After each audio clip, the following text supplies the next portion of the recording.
அனைவருக்கும் வணக்கம். நம்ம இப்போ வந்திருக்கிற கோவில் ஆந்திர மாநிலம் சித்தூர் மாவட்டம் திருப்பதியில் அமைந்திருக்கக்கூடிய கபிலேஸ்வரர் சிவாலயம் தான் இந்த திருக்கோவில். இங்குள்ள தீர்த்தம் கபில தீர்த்தம். கபில முனிவரால் உருவாக்கப்பட்ட தீர்த்தம். கபில மகரிஷி இங்குள்ள சிவலிங்கத்தை வழிபட்டு இந்த இடத்துல தவம் இருந்ததுனால அந்த தவத்திற்கு மெச்சி சிவபெருமானும் பார்வதி தேவியும் ரிஷப வாகனத்தில் இந்த இடத்துல காட்சி கொடுத்துருக்காங்க கபில மகரிஷிக்கு. கபில மகரிஷியால் உருவாக்கப்பட்ட சிவபெருமானின் சிலையானது இந்த திருக்கோவில் அமைந்திருக்கு. இங்கு சிவபெருமான் சுயம்பு. இங்கு மேற்கு முகமாக சிவபெருமான் காட்சி கொடுக்கிறார். சேஷாசல மலையின் ஒரு பகுதி தான் திருமலை. இந்த 7 மலைகளில் இருந்து வரக்கூடிய தீர்த்தங்களில் ஒன்றாக இந்த திருமலைக்கு அடிவாரத்தில் திருப்பதியில் இந்த கபில தீர்த்தமானது பாயுது. வடக்கே இருந்து தெற்கு முகமாக இந்த தீர்த்தமானது பாயுது.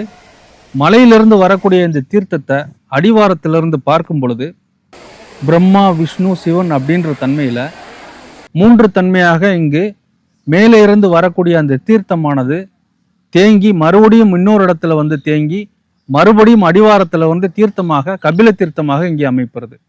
இந்த 3 நிலைப்பாடும் பிரம்மா, விஷ்ணு, சிவன் என்ற 3 மும்மூர்த்திகளை உணர்த்தக்கூடிய அம்சமாக இந்த தீர்த்தமானது அமைப்பது. கார்த்திகை மாதத்தில் இங்குள்ள தீர்த்தத்தில் நீராடி இங்குள்ள சிவபெருமானை வழிபட்டோம் அப்படின்னா முன்ஜென்ம பாவங்கள் எல்லாம் போகும் அப்படின்னு இங்கே ஐதீகமாக சொல்லப்படுது. இங்கு சிவபெருமான் மேற்கு முகமாக இந்த கபில தீர்த்தத்திற்கு கிழக்கே மலை அடிவாரத்தில் குன்றின் மேலே இங்கே நம்மளுக்கு காட்சி கொடுக்கிறார். அதே நேரத்தில் இங்கு கிருஷ்ண பகவான் புல்லாங்குழல் ஊதியபடி இந்த தீர்த்தத்தை நோக்கியபடி தீர்த்தத்தை பார்த்தபடி ருக்மணி சத்யபாமாவுடன் தனி சன்னதியிலிருந்து நம்மளுக்கு காட்சி கொடுக்கிறார். இந்த பகுதியில் மாதவன் என்ற வைணவ குலத்தைச் சேர்ந்த அந்தனர் பெண்ணாசை கொண்டவராக இருந்தார். இதனால் பல துன்பங்களை அவர் அனுபவிச்சார். இதற்காக பெருமாளை வேண்டி பெண்ணாசை போகணும் அப்படின்றதுக்காக இங்குள்ள கபில தீர்த்தத்தில் நீராடி திருமலையில் இருக்கக்கூடிய வெங்கடாஜலபதியை வழிபட போனார் அப்படின்னு சொல்லப்படுது. இந்த கபில தீர்த்தத்தில் நீராடி அவருடைய பாவங்கள் எல்லாம் போனதுனால இது ஆழ்வார் தீர்த்தமாகவும் சொல்லப்படுது. ஆனால் புராணம் ரீதியாக கபில மகரிஷி இங்குள்ள சிவபெருமானை வழிபட்டு கபில மகரிஷியால் உருவாக்கப்பட்ட தீர்த்தம்தான் இந்த கபில தீர்த்தம். இந்த கோவிலுக்கு உள்ளே வருவதற்கு முன்பு அபயஹஸ்த ஆஞ்சநேயர் நம்மளை வரவேற்கிறார். வடக்கே இருந்து தெற்கு முகமாக நம்மளுக்கு இந்த ஆஞ்சநேயர் காட்சி கொடுக்கிறார். அதற்கப்புறம் நம்மாழ்வார் சன்னதியானது அமைந்திருக்கு. இங்குள்ள சிவபெருமான் சுயம்பு லிங்கம்.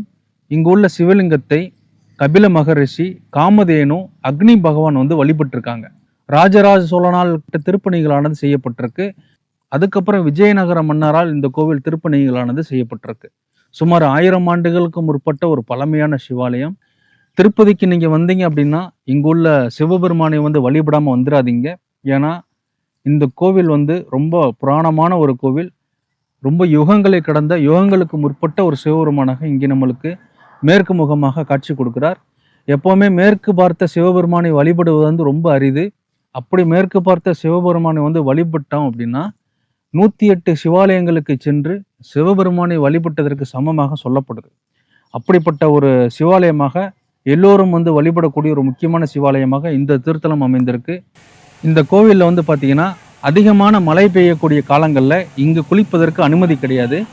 மழை குறைவான நேரத்திலையும் மிதமாக இந்த தீர்த்தத்தில் அந்த நீர்வீழ்ச்சி இருக்கக்கூடிய காலகட்டத்தில் மட்டும்தான் இந்த கபில தீர்த்தத்தில் குளிப்பதற்கு அனுமதிக்கப்படுது. இந்த கோவிலில் சாமியை வழிபட்டுட்டு வெளிப்புறத்தை சுற்றி வரும் பொழுது இங்குள்ள மண்பாண்டத்தில் தண்ணி நீங்களே பிடிச்சி சிவலிங்கத்துக்கு அபிஷேகம் செய்யலாம். நானும் அபிஷேகம் செஞ்சேன்.